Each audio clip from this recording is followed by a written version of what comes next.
Have you ever felt someone staring at you, even when you couldn't see them? That sudden chill on the back of your neck. That instinct to turn around, and then someone's eyes meet yours. Coincidence? Or something deeper, something wired into the very core of our survival? Scientists call it the sense of being watched. It's a feeling so universal that almost every human being can relate to it. But here's the question that has puzzled psychologists and neuroscientists for over a century.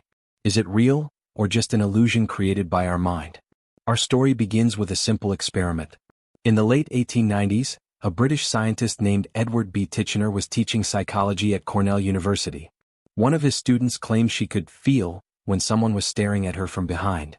Curious, Titchener decided to test it. He blindfolded her and asked another student to either stare at her or look away, in random order. After dozens of trials, her answers were no better than chance. Titchener concluded that the so-called sixth sense didn't exist. And for decades the idea was dismissed as superstition. But then something strange happened. In the 1980s, psychologists began running similar tests, this time using controlled environments, hidden cameras, and one-way mirrors. To everyone's surprise, the results weren't always so clear-cut. Some studies, like those conducted by biologist Rupert Sheldrake, showed participants could correctly guess when they were being watched significantly above chance levels. It wasn't proof, but it raised eyebrows in the scientific world. The human brain, it turns out, is obsessed with eyes. From birth, babies are drawn to faces and eye contact more than any other shape. By the time we're adults, our visual cortex and social brain are so fine-tuned to detect eyes that we can spot them in just 100 milliseconds. That's faster than the blink of an eye. In Japan, a 2006 study used functional MRI scans to observe how the brain reacts when someone feels they're being watched. Even without visual confirmation, the brain's amygdala, the region responsible for fear and alertness, lit up like a warning siren. It suggested something profound. Our brain might actually be wired to assume that eyes are on us, even when we can't see them. And that makes sense from an evolutionary perspective. Imagine our ancestors in the wild. A single gaze from a predator could mean the difference between life and death. Over thousands of generations, those who were quick to sense eyes upon them, real or imagined, survived longer. In other words, paranoia wasn't a weakness. It was protection. But here's where it gets fascinating. If this sense is so ancient, why does it still trigger when you're sitting safely in a cafe or scrolling through your phone? Why do we sometimes feel watched even when no one is there?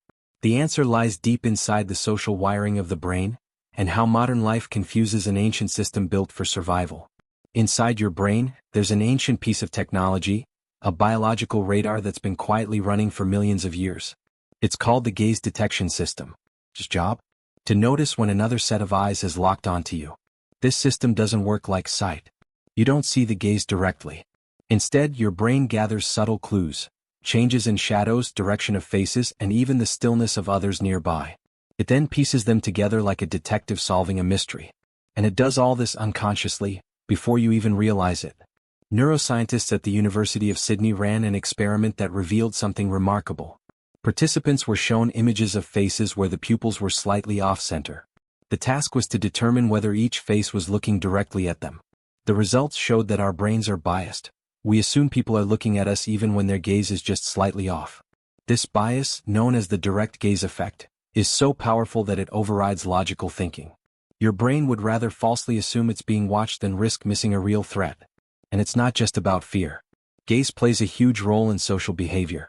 Every conversation, every glance in a crowded room, every spark of attraction begins with the eyes. In 1995, neuroscientists discovered something that changed the way we think about social connection forever: mirror neurons. These are the brain cells that fire not only when you perform an action, but also when you watch someone else do it. They let us feel what others are feeling. When you see someone yawn, you yawn. When someone stares at you with suspicion, your mirror neurons echo that tension back.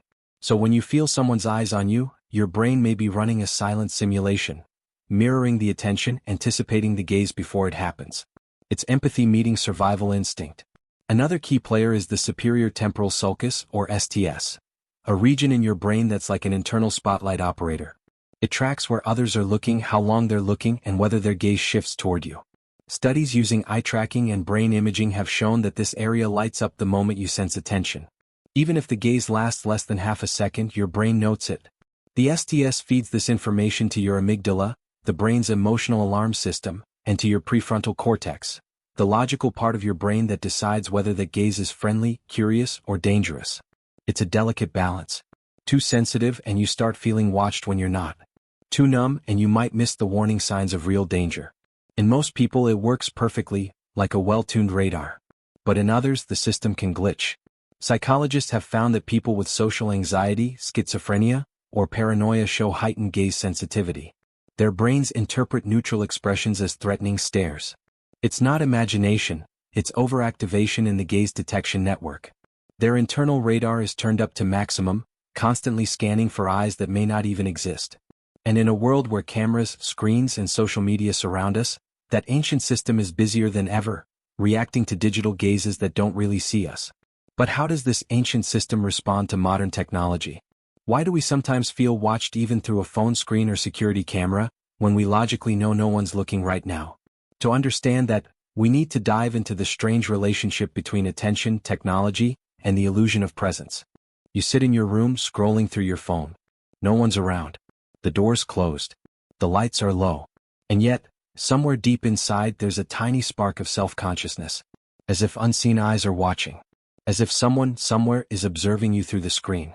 This feeling isn't just paranoia. It's the collision of ancient biology and modern technology. Our brains evolved in a world of faces, not feeds, profiles, and cameras. But today everywhere you look there are eyes. On billboards. On phone screens. On every social platform where a photo, a reel, or a story captures your attention. And every time you upload something, that ancient gaze detection radar wakes up, even before anyone actually sees your post. Psychologists call this the imagined audience effect. It's the mental simulation of being watched by others, a side effect of living in an always connected world. A study from the University of Pennsylvania found that even when no one is physically present, people behave differently when they believe their actions could be seen later. They stand straighter, smile more, and self-censor, all because their brain is reacting as if eyes are already upon them. The same happens when you face a camera. When you hit record on your phone, your amygdala fires, your posture changes, and your self-awareness spikes. The brain interprets the lens as a potential gaze, a modern predator's eye. This is why so many people feel uncomfortable on camera, even when alone. The camera has become the modern gaze trigger, silent, unblinking, and infinitely shareable. Here's where things get even stranger. In 2015, researchers in Germany discovered that even images of eyes can influence behavior. In their study, a simple poster showing a pair of staring eyes placed above a coffee donation jar tripled the amount of money people left. No one was watching, but the subconscious effect was powerful. Our brains can't help but react to eyes, even printed ones. This automatic response is called the watching eyes effect. It's been replicated across dozens of studies. When people feel watched, they act more honestly, more socially, and even more generously. Evolution shaped this reaction, because being seen meant being judged and reputation often meant survival. But now the watching eyes are everywhere. In profile pictures, ads, video thumbnails, and tiny dots beside online messages that show someone is typing. Each small cue mimics attention and activates that same old circuitry. It's no wonder anxiety and hyper-awareness are rising in the digital age. Our brains were designed for a tribe of 100, not for billions of virtual gazes. And then there's the illusion of presence.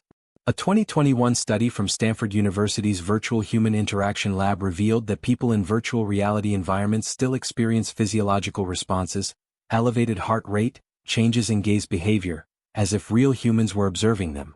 Even when participants knew they were interacting with avatars or pre-recorded simulations, their bodies didn't care. The gaze, whether real or virtual, still felt real. That's the power of the mind's ancient radar. It doesn't distinguish between real eyes and artificial ones. To the brain, attention is attention. It only asks one question: am I being seen? But what happens when that radar never turns off?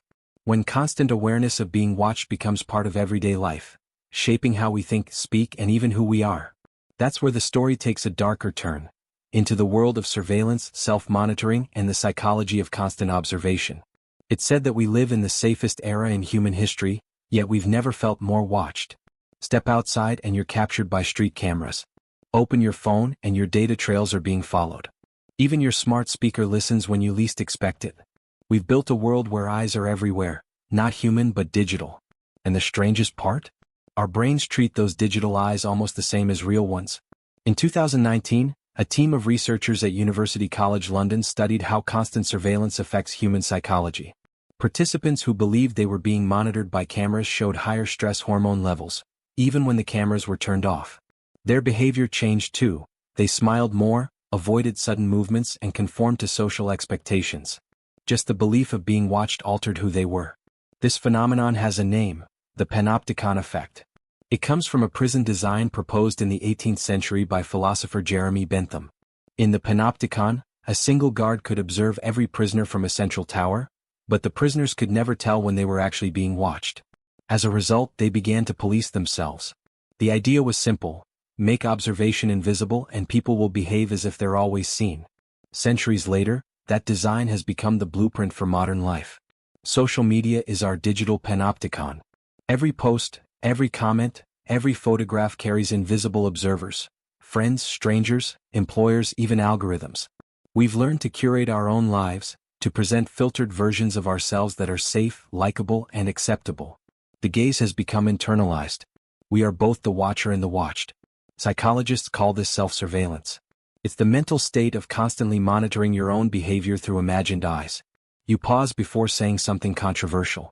You hesitate before posting something too real. You measure your smile, your tone, your words, not because anyone's judging you but because you've learned to judge yourself through them. In a 2020 study at the University of Michigan, researchers found that people who spent more than 3 hours a day on social media showed higher activity in brain regions linked to social threat detection. Their amygdalas were more reactive. Their sense of being watched, more constant. Their emotional energy, more drained. And yet, there's an irony. The same instinct that fuels anxiety also drives connection. Humans need to be seen. Recognition, approval, and belonging are deeply tied to survival. Our ancestors who were exiled or ignored rarely lived long. So even today, likes, views, and followers light up our reward centers. The same regions that once rewarded us for staying close to our tribe. We crave the gaze as much as we fear it. We want to be noticed, but only on our own terms. To be invisible is lonely. To be too visible is terrifying. And between those extremes lies the delicate balance of modern life. But here's the haunting question. If being watched has become the new normal, what does that do to our sense of self? Do we still know who we are when no one is looking? Or have we become the performance we think others want to see?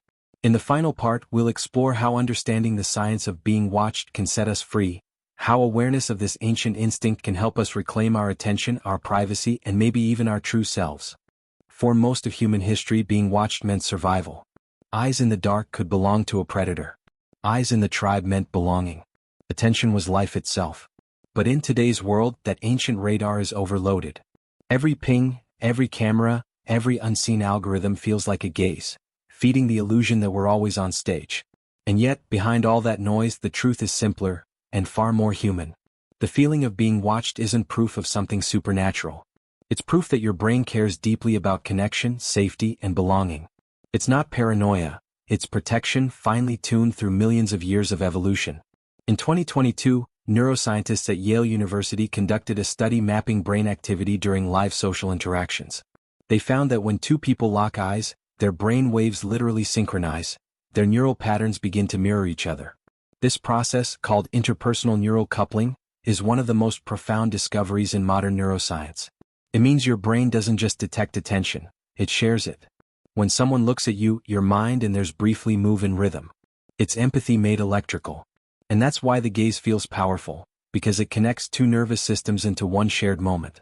But when those same neural systems are activated by screens, by cameras, by imagined eyes that never truly look back, the connection becomes one-sided. The brain feels the presence of others, but not the warmth, not the feedback, not the humanity. It's attention without intimacy. And that gap, that hollow signal, can leave us anxious and restless. So how do we quiet that ancient radar?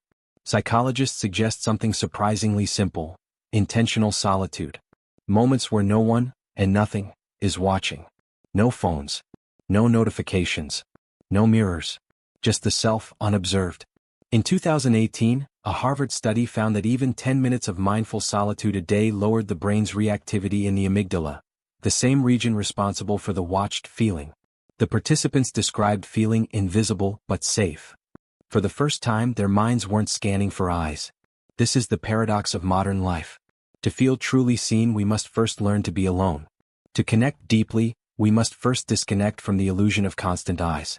When you walk through a crowded city and you feel that tingle, that sense of eyes following you, remember, your brain is doing its job. It's protecting you, predicting attention, and anchoring you in a social world. But you can remind it of something it's forgotten. You're safe. You're not being watched every moment. And not every shadow hides a gaze. In the end, the science of being watched is really the science of being human. We are creatures of attention, wired to seek it, shaped by it, and sometimes trapped by it. But awareness gives us freedom. The more we understand the gaze, the less power it holds over us.